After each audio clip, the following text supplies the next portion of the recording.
Good morning twelfth class. आज हम हृदय चक्कर या कार्डियक साइकिल पढ़ रहे हैं। हृदय चक्कर की प्रमुख अवस्थाएं 4 प्रकार की होती हैं, जिनमें सबसे पहले अलिंदों का अनुशीलन होता है, जो कि आर्ट्रियल डिस्टॉल कहलाता है। ये लगभग 0.7 सेकंड तक रहता है, जिसमें अलिंद जो हैं वो विश्राम अवस्था में होते हैं और अपने फैलाव की अवस्था में होते हैं। उस समय अलिंदों के अंदर रुधिर भरता है, रक्त से अलिंद पूरी तरह भर जाते हैं। उसके जस्ट बाद अलिंदों का प्रकुंचन होता है, यानी कि आर्ट्रियल सिस्टोल होता है। ये लगभग 0.1 सेकंड तक रहता है, यानी कि बहुत ही क्विक प्रोसेस होती है, बहुत जल्दी होने वाली प्रोसेस है। इनसे अलिंदों के संकुड़ने की प्रक्रिया होती है और उनके अंदर जितना रक्त होता है वो आगे नीलियों में चला जाता है। अब जिस समय पर अलिंदों का प्रकुंचन हो रहा है, उसी समय पर नीलियों का भी प्रकुंचन होता है, जिससे उनके अंदर एक दाब बन जाता है और उनके अंदर जितना रक्त है वो बाहर चला जाता है, ताकि जब अलिंदों से रक्त आए उसके लिए नीलियाँ पहले से ही तैयार रहें। तो अलिंदों के प्रकुंचन के बाद नीलियों का प्रकुंचन होता है। ये प्रक्रिया 0.3 सेकंड तक रहती है। उसके बाद नीलियाँ वापस से अनुशीलन अवस्था यानी कि विश्राम अवस्था में आना स्टार्ट हो जाते हैं और ये अवस्था 0.5 सेकंड तक लगभग रहती है। उस समय अलिंदों से जो रक्त आता है वो नीलियों में पहुंच जाता है। इसके पश्चात वही प्रक्रिया दोबारा से दोहराई जाती है। आर्ट्रियल डिस्टॉल यानी कि अलिंदों का अनुशीलन, फिर अलिंदों का प्रकुंचन, उसके बाद नीलियों का प्रकुंचन और नीलियों का अनुशीलन। ये क्रियाएं हृदय की कार्य प्रणाली के सेकंड लेवल में होती है, जिसको हम हृदय चक्कर कहते हैं। इससे पहले हमने पढ़ा था हृदय की धड़कन कैसे होती है, जो कि पेसमेकर से स्टार्ट होती है, हृदय के विभिन्न कपाटों से होती हुई पूरे हृदय के अंदर आवेगों का संचरण होता है, जिससे विभिन्न प्रकार की ध्वनियाँ पैदा होती हैं। और हृदय की इन्हीं ध्वनियों को हम हृदय ध्वनियाँ या फिर हृदय स्पंदन कहते हैं, यानी कि हार्ट साउंड्स या फिर हार्ट बीट, और या फिर हम इन्हें स्पंद कहते हैं, जो कि इनका पल्स हम जिसको कहते हैं। ध्वनियों के अंदर रक्त की दाब, उससे कितनी धड़कन बढ़ती है, इस बात का नियंत्रण किया जाता है हृदय की ध्वनियों और हृदय की विभिन्न क्रियाओं से। हृदय के जो कपाट होते हैं, जो हमने अपने लास्ट लेक्चर में पढ़े थे, उन कपाटों के खुलने और बंद होने से ध्वनियाँ उत्पन्न होती हैं। एक कपाट खुलेगा, दूसरा बंद होगा, इसी क्रम से ये ध्वनि चलती रहती है। इसमें हम देखेंगे प्रथम हृदय ध्वनि किसे कहते हैं। जब नीलियों का प्रकुंचन हो रहा हो, उसी समय पर अलिंद और नीले के बीच जो कपाट होते हैं वो बंद हो जाते हैं। एक बार नीलियों के अंदर रक्त बाहर गया, उस समय ये जो प्रक्रिया है ये 0.3 सेकंड तक रहती है। उस समय अलिंद नीलियों के बीच का जो कपाट है वो बंद हो जाता है, जिसके कारण प्रथम हृदय ध्वनि उत्पन्न होती है। इसे सामान्य भाषा में हम लब कहते हैं, फर्स्ट हार्ट साउंड, जिसे हम सामान्य भाषा में लब की ध्वनि कहते हैं।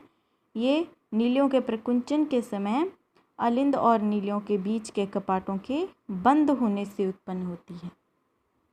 इसी प्रकार हृदय की द्वितीय ध्वनि होती है। ये ध्वनि नीलियों के अनुशीलन के समय पर उत्पन्न होती है।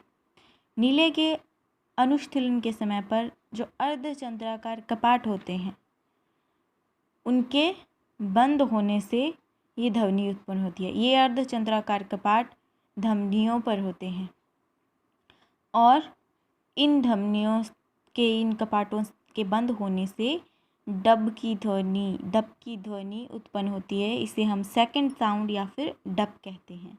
तो हृदय की दो ध्वनियाँ होती हैं, प्रथम नीलियों के प्रकुंचन के समय और द्वितीय नीलियों के अनुशीलन के समय। नीलियों के प्रकुंचन के समय अलिंद और नीलिया के बीच के कपाट बंद होते हैं और नीलियों के अनुशीलन के समय पर अर्धचंद्राकार कपाट बंद होते हैं। इन्हीं वजह से हृदय से लब और डब की ध्वनि आती है। अब हम हमारे एक नेक्स्ट तंत्र, हमारे परिसंचरण तंत्र में एक और तंत्र होता है जिसे हम कहते हैं लसिका तंत्र। रक्त परिसंचरण के साथ ही चलने वाला हमारे शरीर का एक तंत्र है, बहुत इम्पॉर्टेंट तंत्र है, यह है लसिका तंत्र।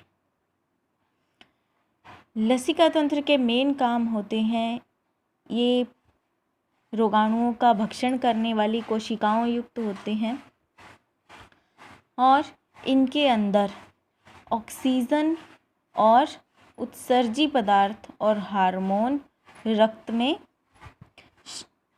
प्रवाहित किए जाते हैं, स्रावित किए जाते हैं। वहाँ से उनको ले जाया जाता है एक जगह से दूसरी जगह। पाचन की प्रक्रिया में जिन पदार्थों का अवशोषण होता है, ज़्यादातर वसा का परिवहन करने के लिए लसिका तंत्र बहुत ज़्यादा सहायक होता है। वसीय अम्ल और ग्लिसरॉल के रूप में वसाओं का पाचन होता है, उनको ले जाने का कार्य लसिका तंत्र द्वारा किया जाता है। अब हम देखते हैं कि लसिका होती क्या है, ये हमारे शरीर के लिए इतने महत्वपूर्ण कार्य करती है, वह होता क्या है। लिम्फ जो है वो रुधिर का ही एक भाग है।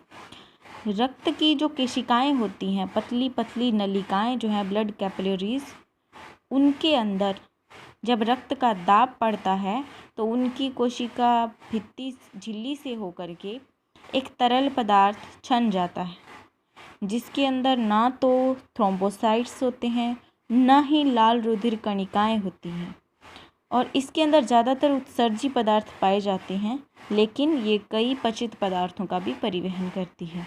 इसे हम लसिका कहते हैं। ये श्वेत धूसर रंग का होता है,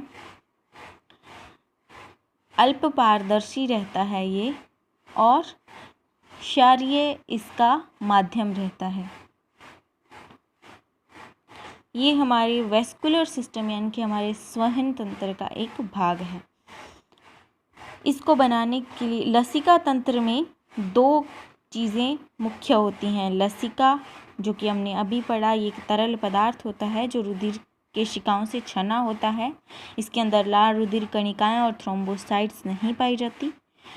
और दूसरा होता है जिस नलिका में, जिस वाहिका में ये लसिका बहता है, उसे हम लसिका वाहिका कहते हैं। और बहुत सारी लसिका वाहिनियाँ लसिका तंत्र को बनाने में काम करती हैं।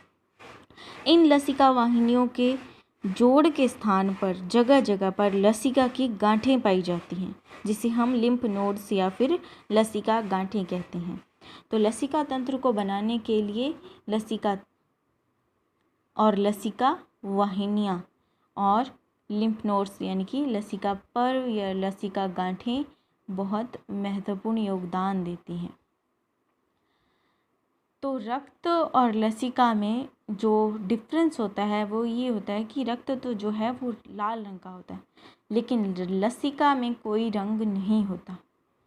रक्त के अंदर लाल रंग होता है क्योंकि इसमें आरबीसी पाई जाती हैं, लेकिन इनमें आरबीसी नहीं होती। लसिका के अंदर प्रोटीन की मात्रा बहुत कम होती है, जबकि रक्त में प्रोटीन काफ़ी मात्रा में पाया जाता है। रक्त के अंदर कार्बोहाइड्रेट पाया जाता है, लेकिन लसिका के अंदर कार्बोहाइड्रेट नहीं होता। लसिका के अंदर पोषक पदार्थ और ऑक्सीजन बहुत कम मात्रा में होते हैं, लेकिन होते हैं। लेकिन रक्त के अंदर पोषक पदार्थ बहुत अधिक मात्रा में होते हैं। रक्त एक तरल संयोजी ऊतक है, लेकिन हमारा लसिका जो है वो हमारा संवहन ऊतक है और रक्त से ही छना हुआ माना जाता है। तो छने हुए रक्त को हम लसिका कहते हैं। सो आई होप यहाँ तक का लेसन आपको समझ में आया होगा। अगर आपको कोई भी समस्या है तो आप हमें कमेंट कर सकते हैं, कांटेक्ट कर सकते हैं। Have a nice day. Thank you. All the best students.